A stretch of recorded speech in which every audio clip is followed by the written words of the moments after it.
ये कहानी उस समय की है जब हुकूमत से फरमान निकला कि इस विद्रोह को कुचलना ही होगा। यह एक ऐसे टकराव की गाथा है जहां एक ओर लाखों की सेना और हाथियों का शोर था, तो दूसरी ओर जंगलों, नदियों और चुपचाप चलने वाले जासूसों की छिपी ताकत। यहां मैदान में उतरना सिर्फ तलवार का खेल नहीं था, बल्कि यह इज्जत, गुलामी और अस्तित्व का इम्तिहान था।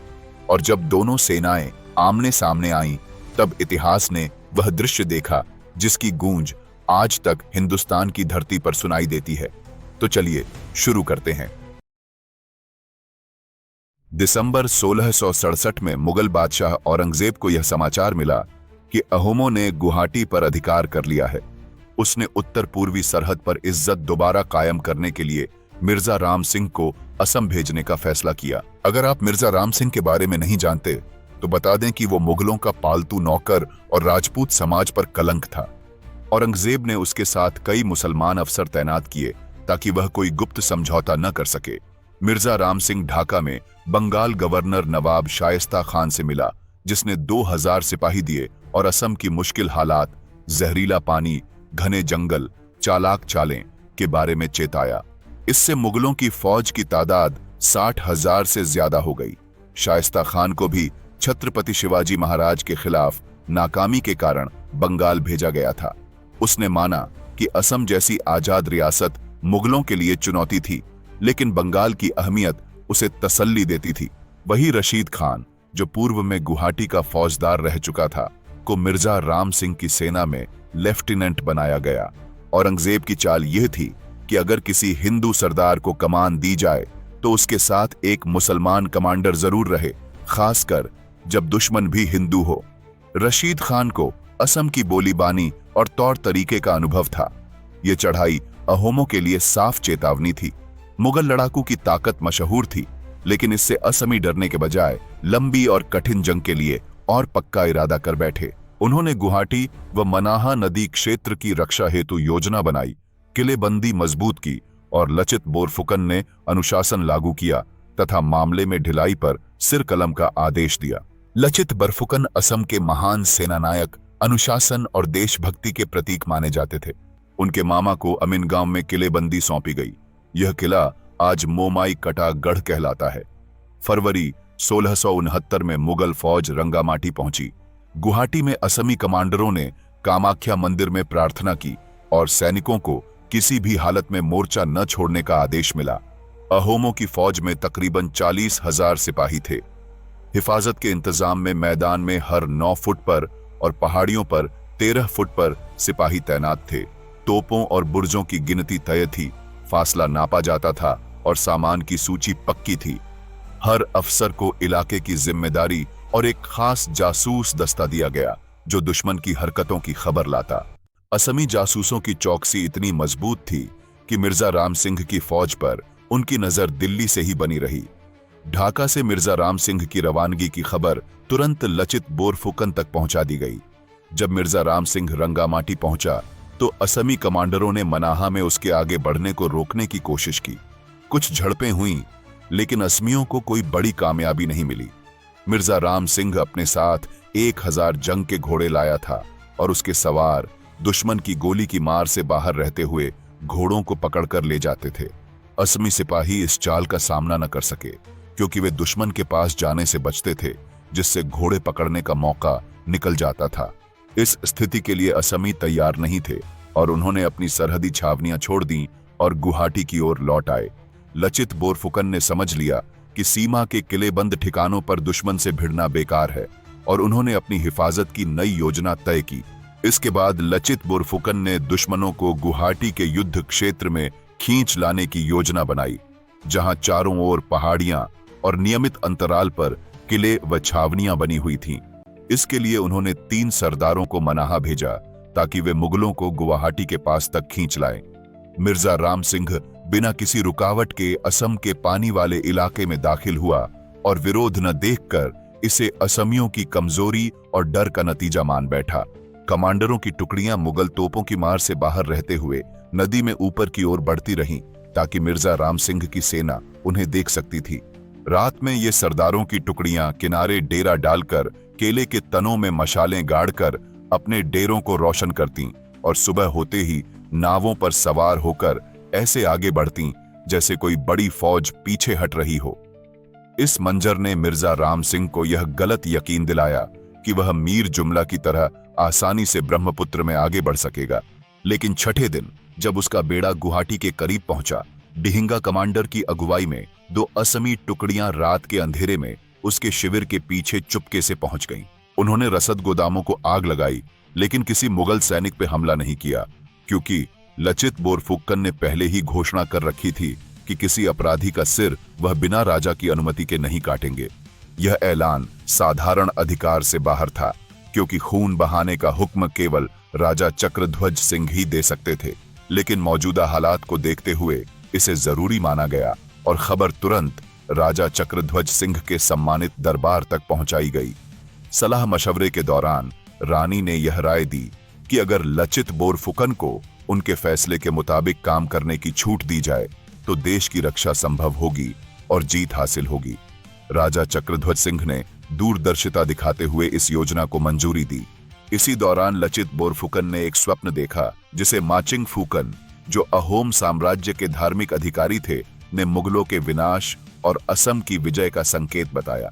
भले ही यह स्वप्न सेना में आत्मविश्वास भर गया, लेकिन लचित बोरफुकन ने अंधविश्वास को योजना पर हावी नहीं होने दिया और दुश्मन की शक्ति का प्रत्यक्ष निरीक्षण किया। किले की छोटी सी स्थिति देखकर उन्होंने पुष्टि की कि भारी संख्या में मुगल सेना गुवाहाटी की ओर बढ़ रही है। यह मंजर देखकर वे कुछ पल के लिए विचलित हुए, लेकिन तुरंत संभल कर और पक्के इरादे के साथ हिफाजत की तैयारियों में लग गए। उन्हें मालूम था कि सीधे टकराव से बचने से उन्हें और वक्त मिलेगा। ब्रह्मपुत्र के रेतीले किनारों पर कुछ और किलेबंद ठिकाने तैयार करना बाकी था। इस वक्त की देरी को वे अपने हक में इस्तेमाल करना चाहते थे। उन्होंने मिर्जा राम सिंह को पैगाम भेजा कि जंग ही मसलों का अकेला हल नहीं है। सियासत में समझौता, तोहफा, मतभेद और खुला संघर्ष, ये 4 रास्ते बताए गए हैं और समझदार वही है जो हालात के हिसाब से सही कदम उठाए। मिर्जा राम सिंह ने कहा कि वह स्वयं मैदान में आया है और चाहता है कि लचित बोरफुकन उसे 1 घंटे की लड़ाई दे। साथ ही उसने यह भी जोड़ा कि यदि असमियों के पास युद्ध का सामान कम है तो वह दे देगा। इसके उत्तर में लचित बोरफुकन ने स्पष्ट किया कि गुवाहाटी और कामरूप मुगलों के नहीं हैं, इन्हें अहोमों ने कोचों को हरा कर लिया था और केवल संयोग से ये कुछ समय के लिए मुगलों के पास रहे। अब जब भगवान ने इन्हें फिर लौटा दिया है तो वही तय करेगा कि इन्हें कब वापस करना है। 1 घंटे की लड़ाई की चुनौती के उत्तर में उन्होंने कहा कि जब तक असमियों की रगों में खून की एक बूंद भी बाकी है, वे मुकाबले के लिए तैयार रहेंगे और यदि युद्ध का सामान मुगल फौज में कम है तो असमी पक्ष से उसे दिया जा सकता है। ये सुनने के बाद मिर्जा राम सिंह नदी मार्ग से आगे बढ़ते हुए गुवाहाटी के उत्तर पश्चिम में लगभग 14 मील दूर हाजो पहुंचा और वहीं डेरा जमाया। यहीं से उसने लचित बोरफुकन को खसखस के दानों से भरी एक थैली भेजी, ये जताने के लिए कि उसकी फौज उतनी ही बड़ी है जितने इस थैली में दाने हैं। इसके जवाब में लचित बोरफुकन ने रेत से भरी एक नली भेजी और संदेश दिया कि खसखस के दाने पीसकर अलग हो जाते हैं, लेकिन इस नली की रेत को चाहे जितना कोशिश करो अलग नहीं किया जा सकता।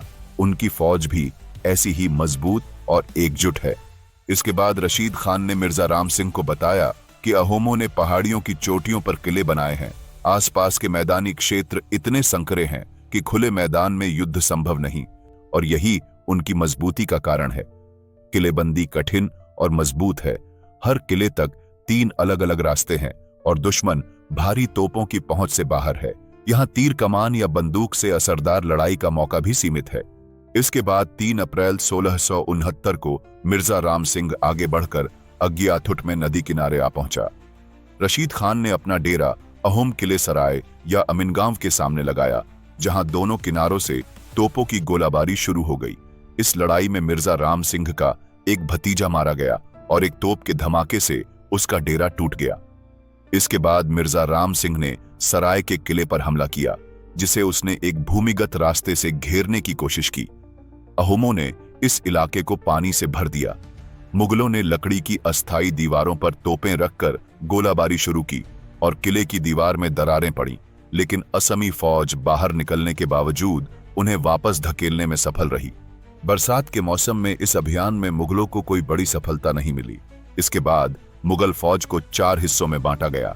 रंगाली बुर्जू, पांडु के दक्षिणी किनारे में मुगलों ने एक दरार बनाई, लेकिन रानी के वफादार जागीरदार ने समय रहते इसकी खबर स्थानीय अहोम सरदार को दी। तैयार सामान और मजदूरों के कारण इतनी जल्दी मरम्मत हुई कि हमलावर हैरान रह गए। किला तोड़ने में नाकाम रहने के बाद मुगलों ने तोपों से हमला जारी रखा, लेकिन कोई कामयाबी न मिली और वे पांडु के आसपास से पीछे हट गए।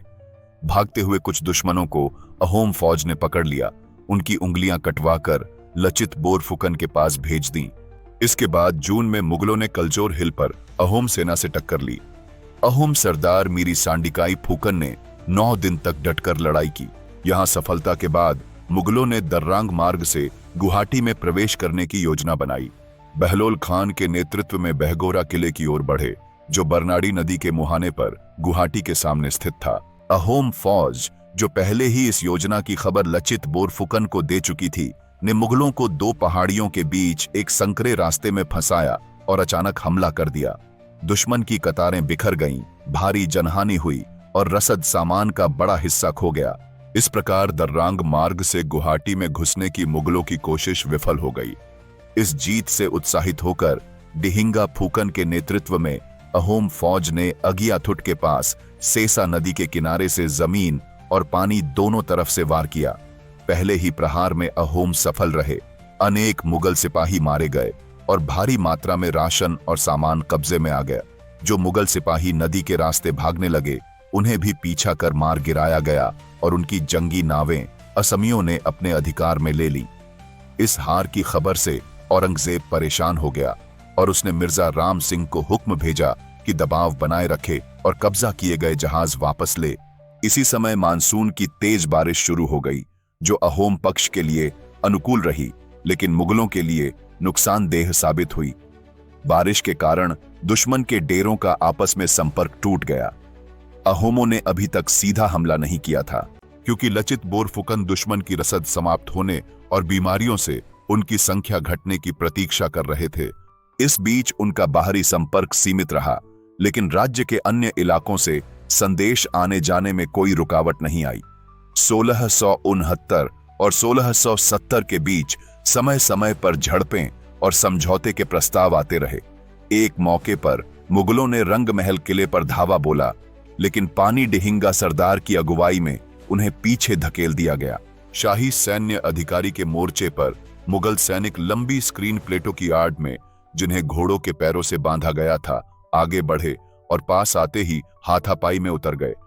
शुरुआती भिड़ंत में अहोमों को खास कामयाबी नहीं मिली और उनके 2 कप्तान घोरा सांडिकाई और अनंत राय के पुत्र मारे गए। इसके बाद गोहाइन फुकन ने अपनी फैलेंक्स युद्ध रचना में बदलाव किया। हर कॉलम की आगे की 4 कतारों में पर्देदार हौदों वाले हाथी थे, जिन पर भालेबाज, बंदूकची और तीरंदाज खड़े थे, जबकि पीछे की कतारों में काली वर्दी वाले साधारण सिपाही खड़े थे। यह नई असमी फैलेंक्स दुश्मन के लिए अभेद्य साबित हुई और मुगल कोई ठोस नतीजा पाए पीछे हट गए। असमियों ने अपने गुरिल्ला वार जारी रखे। वे किलों से अचानक निकलकर दुश्मन पर टूट पड़ते, घेरते और असफल होने पर तेजी से लौट जाते। मिर्जा राम सिंह ने इन कार्रवाइयों को चोरों का काम कहकर मजाक उड़ाया। अगस्त और सितंबर 1669 में कई छोटी झड़पें हुईं। एक मौके पर लचित बोरफुकन ने अपने नौसैनिक दस्ते के साथ नदी आधारित किले से निकलकर धावा बोला और मुगलों को भारी नुकसान पहुंचाया। उसी भिड़ंत में कोआ मृदुल्ला नाम का एक अहोम कप्तान अपनी नाव समेत मुगलों के हाथ लग गया। जीत के नशे में मुगल सिपाहियों ने उससे नाचने को कहा। उसने शर्त रखी कि उसे बांस का डंडा दिया जाए और उसके नाविकों को भी शामिल होने की अनुमति दी जाए। नाच और गीत के चरम पर पहुंचते ही कोआ मृदुल्ला के नाविकों ने चालाकी से नाव को मुगलों की पकड़ से छुड़ाया और असमी किनारे की तरफ मोड़ लिया और सुरक्षित निकल गए। कोआ मृदुल्ला के इस चालाकी से भाग निकलने पर पीछा करते मुगल सिपाही हताश होकर चिल्लाए, कोआ उड़ गया। इसके बाद सितंबर 1669 में अहोमों ने अपने गुरिल्ला हमलों की तीव्रता और बढ़ा दी। इसे देखते हुए मिर्जा राम सिंह ने लचित बोरफुकन को पत्र भेजा कि ऐसे वार बंद किए जाएं। उसने लिखा कि उसे अहोमों के साहस का सबूत मिल गया है। जब ताकत में बराबरी संभव नहीं हो रही तो गीदड़ की तरह चालें चली जा रही हैं। उसके अनुसार ऐसे दुश्मन से लड़कर कोई सम्मान नहीं और चोर डाकुओं के सामने पीठ फेरना शर्म की बात नहीं, इसलिए वह अब और नहीं लड़ेगा। अक्टूबर 1669 से मार्च 1670 तक उसने खुद को सीधी लड़ाई से अलग रखा। मिर्जा राम सिंह के इन इल्जामों पर अहोम सरदार रानी कटाकी और कालिया कटाकी ने कहा कि वे मौसम बदलने के बाद ही धावा बोलेंगे। मिर्जा राम सिंह इस पर अड़ा रहा कि रात में लड़ाई ठीक नहीं है। तब 2 असमी ब्राह्मण दूतों ने उसे बताया कि अहोम फौज में 1 लाख राक्षस हैं जो नरभक्षी हैं और रात में घूमते हैं, इसी कारण वे रात में अजेय होते हैं। मिर्जा राम सिंह ने शक जताया, लेकिन दूतों ने ब्राह्मण के वचन की सच्चाई का हवाला देकर उसे मना लिया। इसके बाद अहोम सिपाहियों ने योजना के अनुसार काले कपड़े पहने, एक हाथ में मानव पांव और दूसरे में जली हुई मछलियां लेकर मुगल डेरों के पास पूरी रात घूमते रहे। इन्हें देखकर मिर्जा राम सिंह ने ब्राह्मणों की बात को सही मान लिया। बाद में मिर्जा राम सिंह ने असमी दूत भक्त दत्ता और धूली से सेना की शक्ति का रहस्य पूछा, क्यों उसको सफलता नहीं मिली और अहोमों की अजेयता का कारण क्या है। दूतों ने साफ कहा कि अगर सभी अहोम सेनापति लड़ाई में मौजूद हों तो बादशाह भी उन्हें नहीं हरा सकता। मिर्जा राम सिंह ने पूछा कि वे पहले की लड़ाइयों में क्यों नहीं थे, तो जवाब मिला कि ये सेनापति नमरुक में रहते थे और लड़ाई की खबर उन्हें देर से मिली। जब तक बुलावा पहुंचा तब तक वे यहां नहीं पहुंच सके।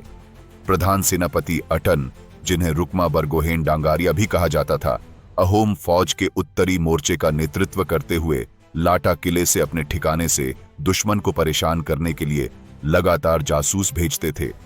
अहोम जासूस रात के अंधेरे में मुगल डेरों में घुसकर खजाना और रुपया लूट लाते थे। मुगल सरदार सोने से पहले भांग और धतूरा खाते, हुक्का पीते और जब नींद में डूब जाते तो खिदमतगार चुपचाप पाइप उनके मुंह से खींच लेता। हुक्के के रुक जाने की आवाज जासूसों के लिए संकेत होती थी कि अब घुसपैठ का समय है। वे पैसों की थैलियां और यहां तक कि मुगल अमीरों के चांदी के हुक्के भी चुरा लाते। कभी कभी चोरी किए घोड़ों के साथ लौटते समय वे दिख भी जाते, लेकिन अहोम जासूस इतनी तेजी से चौकियों तक पहुंच जाते कि पीछा करने वाले मुगल हाथ मलते रह जाते। धीरे धीरे अहोम सेनापतियों को यह समझ में आने लगा कि केवल छापामार लड़ाई और धावे से दुश्मन को परेशान तो किया जा सकता है, लेकिन निर्णायक जीत हासिल नहीं होगी। वे मैदान की लड़ाई से, खासकर घुड़सवार टुकड़ियों के सीधे हमले से हर संभव बचते थे। फौजी परिषद में सर्वसम्मति से तय हुआ कि असली सहारा नौसैनिक लड़ाई होगी और ऐसे उपाय अपनाए जाएंगे जिनसे मुगलों को ब्रह्मपुत्र के पानी में उतारा जा सके। साथ ही जमीनी भिड़ंत से हर हाल में बचने की योजना बनी। इस आशंका को उन्होंने आम सिपाहियों के सामने प्रकट नहीं होने दिया।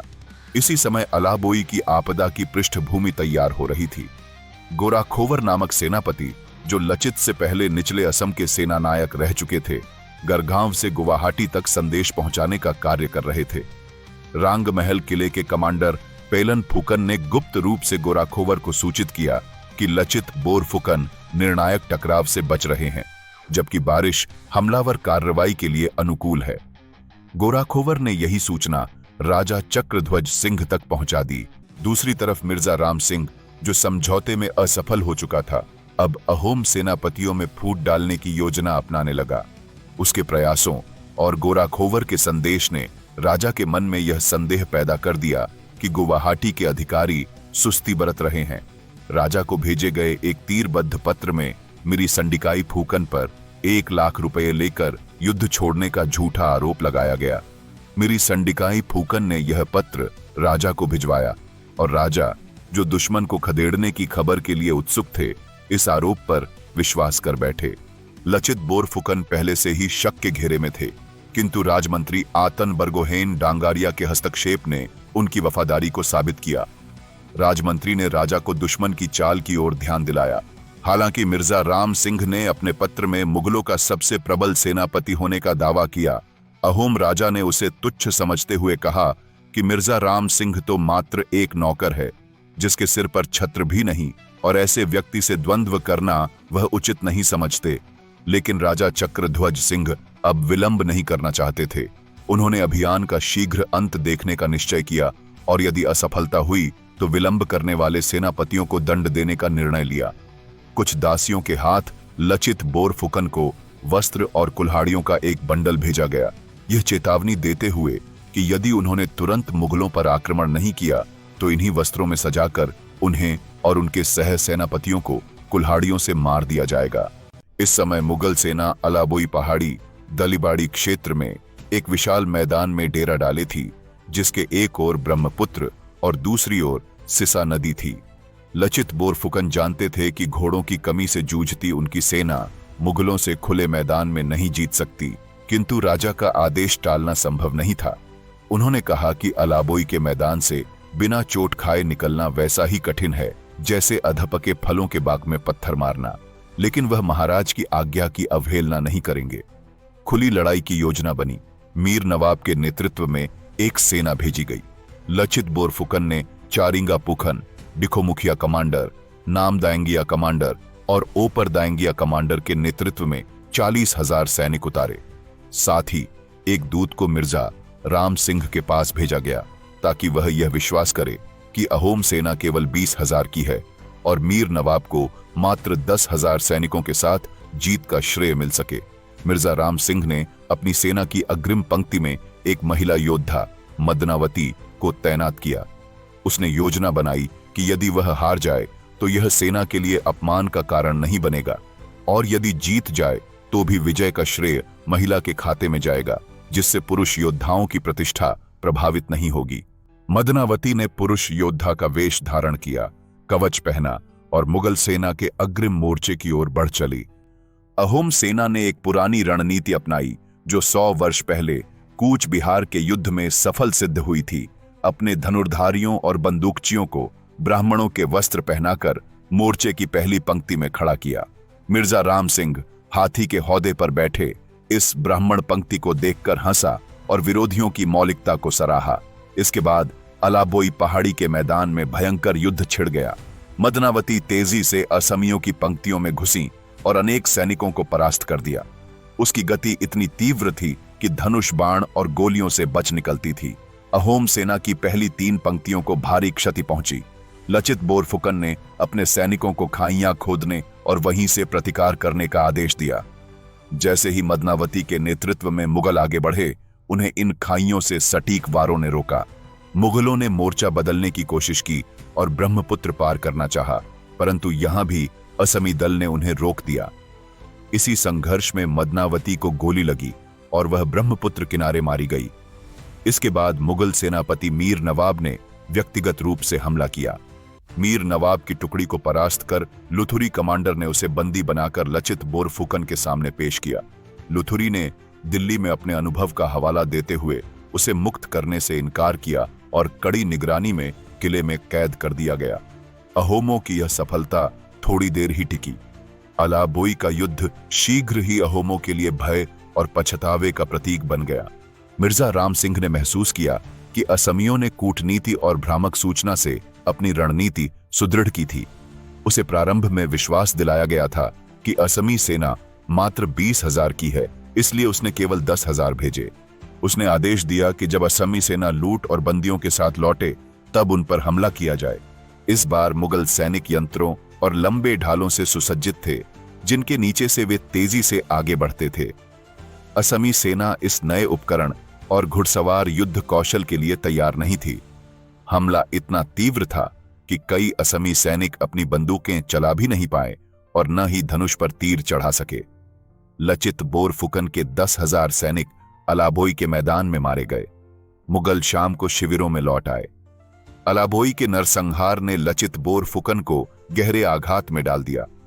उन्होंने 10,000 वीर सैनिकों की क्षति को अपनी शक्ति का बड़ा ह्रास माना, लेकिन प्रधान आतन बरगोहैन ने उन्हें आश्वस्त किया कि एक हार अंतिम विजय की संभावना को समाप्त नहीं कर सकती। इसके बाद दिल्ली तक खबर पहुंची कि असम के जंगलों ने 10,000 सिर निगल लिए।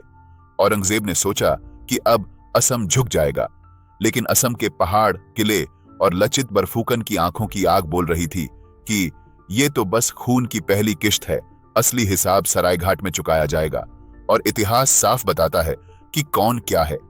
एक तरफ महाराणा प्रताप, बप्पा रावल जैसे वीर राजपूत जिन्होंने तलवार उठाई तो अपने देश और धर्म के लिए, और दूसरी तरफ राम सिंह जैसे दरबारी जो औरंगजेब के हुक्म पर अपनी ही मिट्टी के लोगों के खिलाफ खड़ा हो गया। ये कोई वीर नहीं था, बल्कि ये तो दरबार का नौकर था जो तलवार से ज्यादा मुगल की चप्पल उठाने में माहिर था। असम के किसान, नाविक, गरीब लड़ रहे थे अपनी जमीन बचाने के लिए, वहीं राम सिंह लड़ रहा था ओहदे और इनाम के लिए। एक तरफ मिट्टी का सम्मान था, दूसरी तरफ दरबार की नौकरी। महाराणा प्रताप और बप्पा रावल की तलवारें आज भी गर्व हैं, लेकिन राम सिंह जैसे नाम सिर्फ गद्दारी और दरबारी गुलामी की मिसाल है, और ऐसे लोग कभी देश प्रेमी नहीं हो सकते हैं। सरायघाट युद्ध का वीडियो जल्द ही आएगा, और अगर यह कहानी आपको हिला गई तो आपको रानी शंभुरानी का अदम्य संघर्ष जानना चाहिए, देवगिरी की घेराबंदी की गाथा देखनी चाहिए और राजा जयपाल के साहसिक युद्ध से रूबरू होना चाहिए। अगर आपको हमारा रिसर्च अच्छा लगे तो नीचे डिस्क्रिप्शन में दिए लिंक से सपोर्ट करें। जय हिंद, जय भारत।